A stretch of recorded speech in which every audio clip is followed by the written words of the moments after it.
Welcome to Judicial Dollars and Cents, brought to you by Anders Virtual CFO Services team from all across the United States.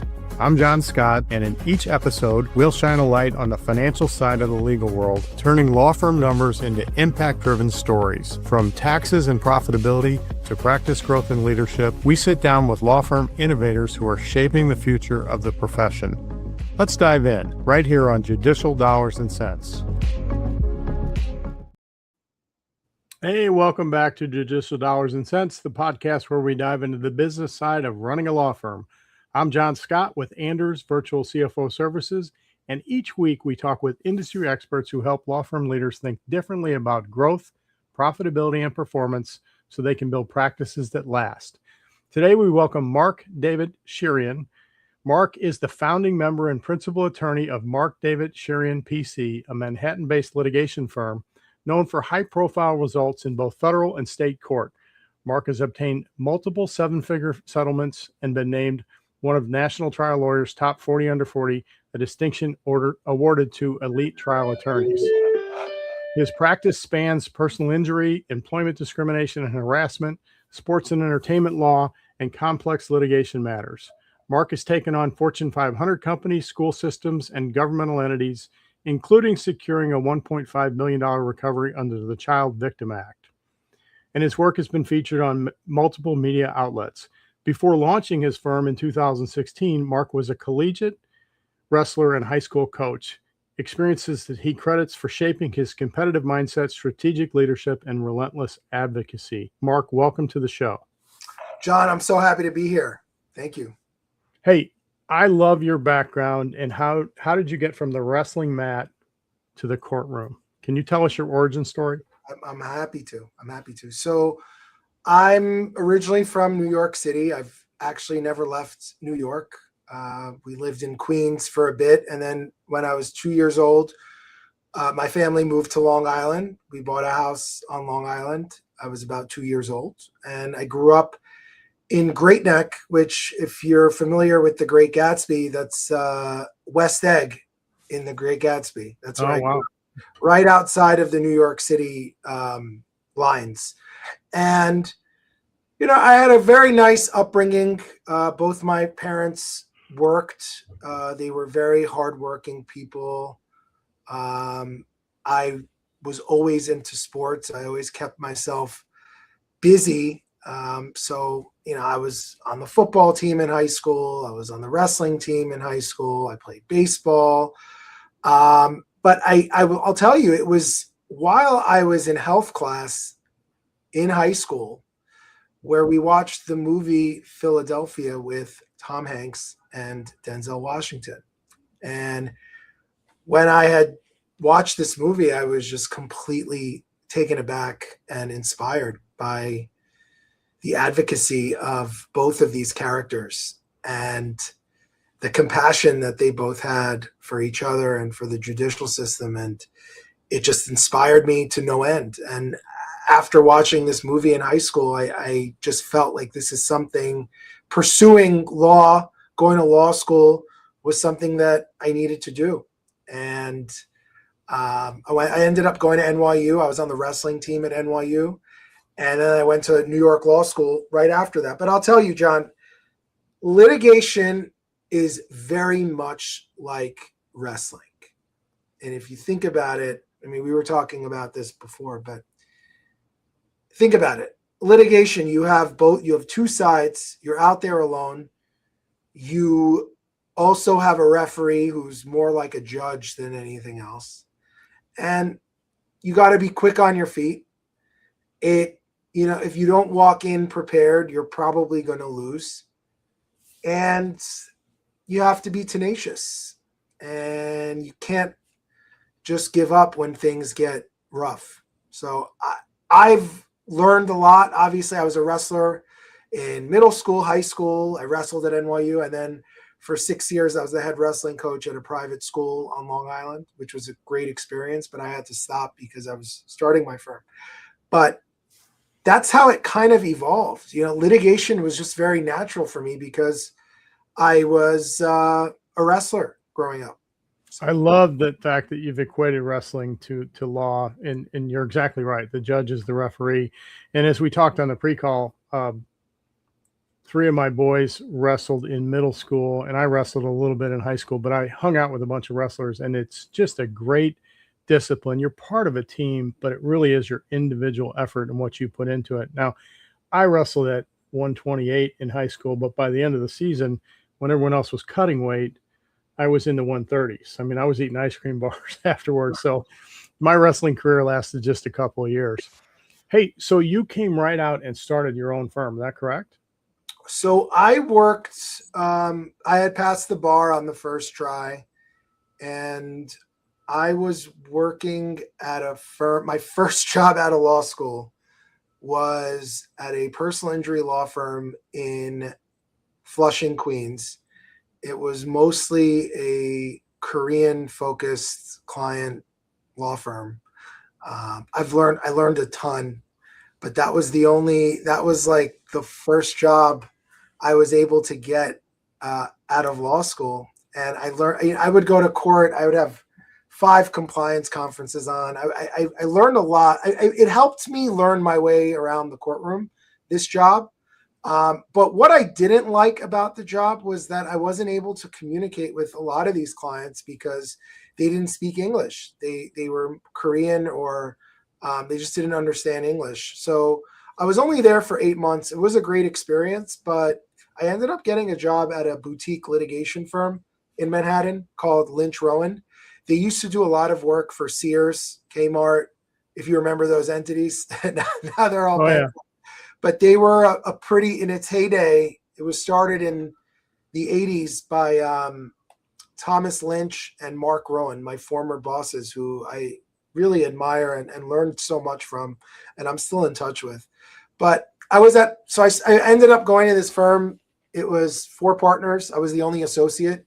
It was a boutique litigation firm. They did a lot of defense work, but they knew that I was more of a plaintiffs focused attorney. And even at my interview, they were like, if you get this job, we would love to, you could bring in plaintiffs cases. We'll help you. We'll finance the cases, because they were more of a boutique firm. So it was a great fit. The pay wasn't great, but it motivated me to bring in cases. And, and I would tell any young lawyer, because now I don't know if people are going to court as much as they used to, but before COVID, I was going to court every day. And, you dress nicely, you go to court, you look presentable. You never know who you meet, whether it's other lawyers or people that are looking for lawyers. People don't realize, but a lot of people just show up to the courts without a lawyer, and they ask questions. I think as long as you get your name out there and you're meeting people, it could really, if you're looking to build a book of business, it can go very far. But I was at this firm for a little over 2 years. And it got to a point where I was bringing in cases. I was bringing in a lot of sexual harassment cases and injury cases. And I had about $15,000 to my name based on some of the cases that I brought in. I only got a third of what I was able to even bring in. So 33 cents on every dollar that I brought in, I got. And with $15,000, I went out and started my own firm in August of 2016. So this August will be 10 years I've had my own firm. Well, that's a big motivation when you know that you can bring in the cases, you can handle the work, and you want to get more of the reward. So you went out and struck out on your own. How big are you today? Right now we're about 6. So I started the firm almost 10 years ago. 5 years ago, my brother, who's also an attorney, Sean Shirian, he started working with me. And then we have a lot of virtual staff. We have a virtual receptionist, Regine, who's doing a great job. We have Gianella, who's a virtual paralegal for us. She's been with us for 2.5 years. I can't believe it. And we have a marketing manager as well. So I would say a group of six right now, and we have about 180 active cases in the pipeline. That's great. I think the pandemic went a long way to teaching all of us that we don't have to be in the same footprint or office to collaborate and get work done. John, it's very interesting that you say that, because think about it. I started the firm in 2016. I had a certain, as you know, it was a different world we were living in 2016. Really different. Especially where you are. Yeah, well, right. But I had visions of having an office filled with people and culture and, people that I could manage on a day to day. And I just don't think it's like that anymore. There's a way to get work done without people being in the office. And people don't want to come in 5 days a week. So if people don't want to come in 5 days a week, then I guess the virtual staff aspect of it expands your pool of candidates, with respect to just getting this work done. But this wasn't what I had envisioned, but I think it's the smartest way to get things done, and it really allows you to scale quickly. You're exactly right. I never thought in a million years that we would be in this world where people are in 25 different states and you can work effectively with them. But the pandemic compressed 5 years worth of remote work learning into about 18 months. And we figured it out. You need less real estate. We struggle, and I think we've overcome it in building culture and collaboration, in that our division that does VCFO work is about 80 strong. And so twice a year, we bring everybody together and we spend 3 to 5 days together. We do a little bit of work, but we also go out in the evening together, so that when you see the person on a Teams or a Zoom call, you remember, their little Joey plays football, and different tidbits about him, so you can build that culture and that collaboration through those events. Hey, I want to talk about AI, and I find that there are two camps of attorneys.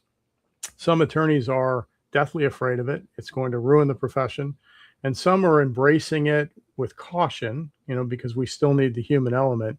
Where do you fall in that? And is your firm using any AI tools? Absolutely. So at first I was very scared of it. I didn't understand how it actually worked, and I was very scared of hallucinations and stuff like that. It's been several years of AI, and I can tell you that my office heavily uses AI. Think about it, as a plaintiff's personal injury contingency firm, we don't bill hourly. So being as efficient as possible, we can help out our clients even more by being even more efficient. For example, a letter to the court. We have so many different templates that we use for that. A letter to the court that would previously take 30 minutes is being done in less than a minute. And, it's been great. I think we are a lot more efficient with respect to evaluating from the very beginning, evaluating cases, drafting up complaints and lawsuits, analyzing responses, putting together discovery demands, putting together mediation memorandums. Yes, I would say we heavily use it, but with caution. So I think it's been monumental. And if you're not embracing it, very soon you will be left behind, I think. Well, current and future listeners will hear me say this 100 times. It's going to allow smaller and mid-sized firms to compete with much bigger firms. And we have to be responsible about it, but it's going to move lightning fast, and it's going to change every few months. Hey, what case management system do you use to track your cases? We use CloudLex. Okay. Does it have any AI features built into it? A lot of the case management companies are coming up with features. Yeah, not yet. I've asked about it, not yet. But as far as like systems that we are using, I was actually at, I'm sure you're familiar with Mark Lanier down in Texas. So I went to his trial, I guess, seminar in Houston back in June, and his entire presentation for 2 days was about utilizing AI in your practice and during trials. And he was really big on Claude.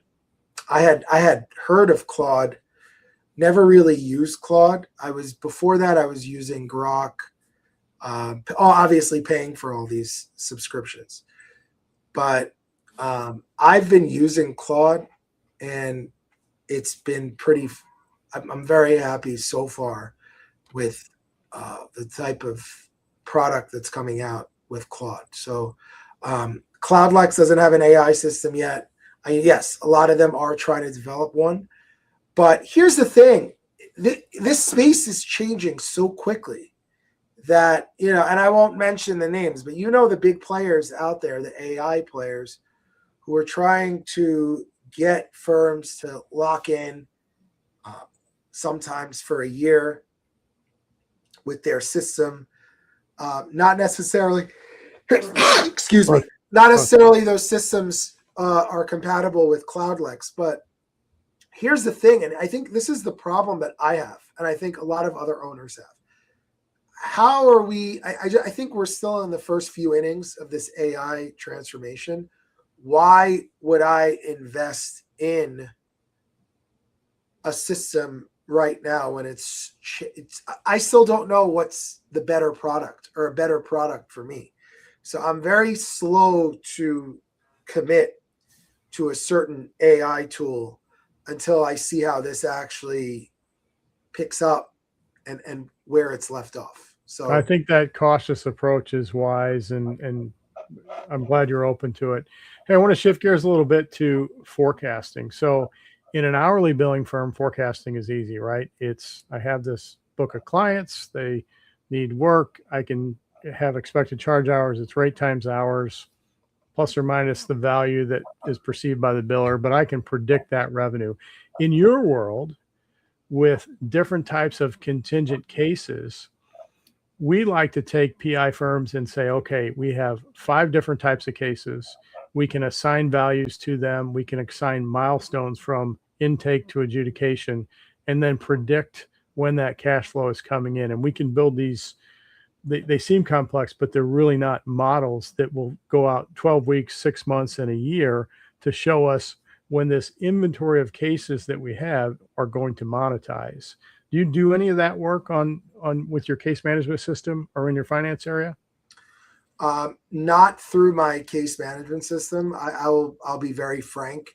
I think my biggest issue up until 7 months ago was not keeping track of these things. I think the mistake that I made, and I don't think in any, listen, if you want to learn about yourself, start a business in a big city, and you'll learn what you need to work on, and you'll learn what you're good at and what you're not good at, and personality and all that type of development you'll figure out. But I think with me, I was too focused on the money coming in, the cases coming in rather. Right. Okay? I was focused on, I need to bring in cases to work on. And fortunately, yes, it was great. I started the firm with $15,000, 0 cases, and now I've built it up to a pipeline of 180 cases. And that doesn't come overnight. Nobody handed that to me. That was a lot of hustling and being out there and telling people about what I do. And I still do all that, but not to the same extent that I did starting out when, you're not, think about it. You go from getting paid every other week to, you're waiting for these cases to hit. So I would say in the last 6 months, to your point, and I think that point as far as tracking those numbers and predicting what type of money you're going to come in, that's going to come in later on, is so important.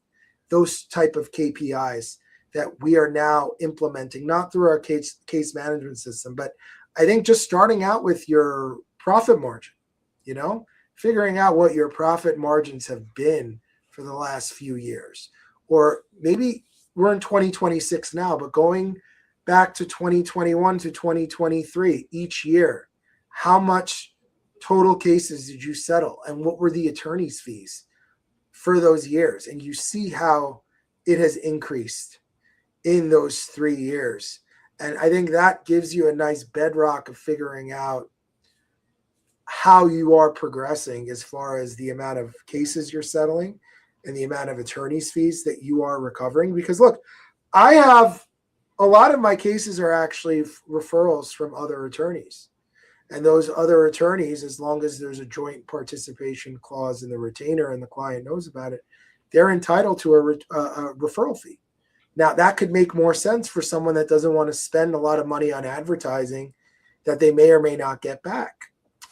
So figuring those numbers out, because just because you settled a lot of cases doesn't mean the revenue is going to be that high because you are paying referral fees. So yes, very, very important. And we are implementing these type of KPIs in the future so we can have a much better sense of predicting money coming in. Because look, when you're looking to hire, when you're looking to scale and grow, you need to know the type of money that's coming in.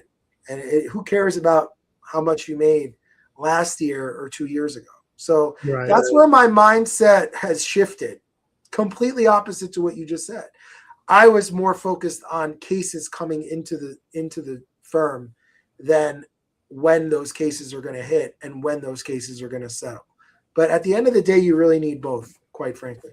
Yeah, and then finding the cases is just the first half. Then somebody's got to do the work and get the fees in the door. I think it starts foundationally with what we call profit-focused accounting. And the first pillar of that is cash. How much cash do you need to retain inside your business to pay the bills, to pay your staff, to pay the rent? And we have a general rule of thumb. It's between 10 and 30% of your expected revenue in the next 12 months. Now, those goalposts are really a factor of risk. If you're an hourly billing firm with A clients that pay by return mail, you're closer to that 10% number. But as a PI firm with ups and downs in the cases and the settlements that are coming in, and the fact that you're financing all the prepaid case costs, you probably need closer to that 30% number. And then once you have that, once you've built up to that target, then the next dollar that comes in is available for distribution to the ownership group, which is a good feeling. And so many attorneys in undergrad, I don't know what your undergraduate degree was in, but it wasn't accounting or finance. And you certainly didn't get it in law school. And the reality is you're running a business for profit. And so when you start to pay attention to the data and you have good current financial information, then you can really get a business that is profitable and pays off. You guys are great lawyers. You have a great reputation. Let's get the rewards from it as well. Hey, I want to shift gears. You're on the news a lot. Does that generate a significant amount of business for you? I guess it keeps your name piece top of mind. That's a great question. Thank you for bringing that up. I've been blessed. Because there are lawyers, good lawyers out there that, they've maybe been in the press once, if any. And I've been blessed to attract newsworthy cases that people want to talk about. And I think it's also a credit to my firm wanting to take on these tough cases, wanting to take on big defendants and not being scared of that fight and finding a way to bring justice to our clients. Now, look, being in the press is there are two sides to it, because you could be in the press and you look at the comment section and people are really into your case. They're really supporting your client and all that. And then you have other people who don't think so much of the case. And it makes you, it's interesting because it's like a jury pool. Some jurors are going to be into your case. Some aren't. It is a good way to amplify your client's, issue to a broader to society. and it's a good litmus test to figure out how people are responding to your client's situation and to garner sympathy. And if you're dealing with a big defendant and they see that how it's impacting, people's sentiments about what happened, that could drive up a settlement. But I'll tell you, as far as garnering cases, yes, it does give you an authority in your field, but there are not repeat clients, but people will have an issue. They'll Google it, they'll look it up, and then the article will come up. Wow, this attorney sued a daycare center. This attorney sued for sexual harassment. This attorney sued this company. I had a very similar issue with that company right now, and he's in New York. I'm going to reach out to him because I saw that he handled that case. So that's where the press really comes into play. And I also think attorneys should do a much better job of being out in the press. I don't think they do a better job of that. I've always had connections with people in the press because they need you probably more than you need them. And they need the content, right? They do need the content. And it's with respect to, so on Instagram, I'm the Millennial Lawyer. And, every time I'm in the press, I'll screenshot the article, I'll put it on a story or make it a post. And people, it really, it elevates how people think about you and your practice. And it is newsworthy. They're not going to do an article about a rear end car accident, but that's where and you talk about cash flow. And I would like to just touch upon, we're a hybrid. We do a lot of personal injury, 75%, but I would say the other 25%, we do a lot of employment discrimination, a lot of civil rights. And in those realms, you see more of the newsworthy cases. That's where, and that has helped the PI part of what we do. And obviously we've had newsworthy PI cases as well. It's interesting with the press though, I'll tell you, there are cases that I had where my clients have said to me, I don't want you going to the press with this. Wow. Like, okay, we're not, that's fine. We're not. Or I'll have clients, I don't even think it's press worthy at all, and neither do they. And we'll just file it without any sort of press at all. And I'll have my contacts at the press reach out to me kind of upset. Like, why didn't you tell us about this? I didn't know it was newsworthy or press worthy. But one last point about being in the press. Yes, it has garnered cases, but I'll tell you what's even more important that drives up the value of these cases is you don't know who will have evidence on your case. If the case is in the press and they know you're the attorney for that party, you don't know who will reach out to you. That has happened many, many times where former employees or people that know the players, defendants that we're dealing with, they'll reach out and say, I once had a situation where someone called me and was like, I was waiting for someone to file a lawsuit against these people. I'm surprised no one ever brought a lawsuit against these people. And this is what I have on this with respect. That's awesome. That could be very helpful. That's where the press comes in. Yeah. I guess I have two thoughts on the press. I mean, litigators are always on stage. I mean, that's what you train to do, and you're always storytelling and trying to persuade. And there is no bad press, right? I mean, if you're out there talking, people know your name and they know what you do, and it can't be harmful. That's awesome.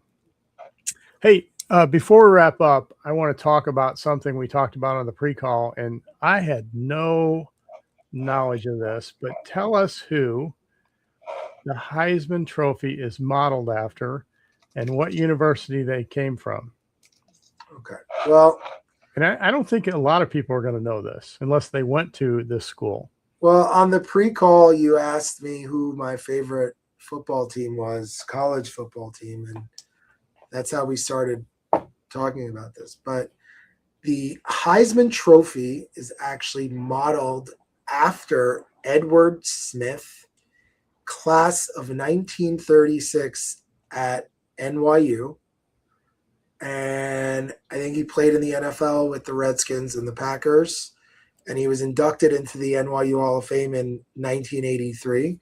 But yeah, Who knew? I guess that's why it's at the New York Athletic Club, right? What is that where they award it? I think they award the Heisman Trophy. It's somewhere in Midtown. It's in one of the hotels in Midtown.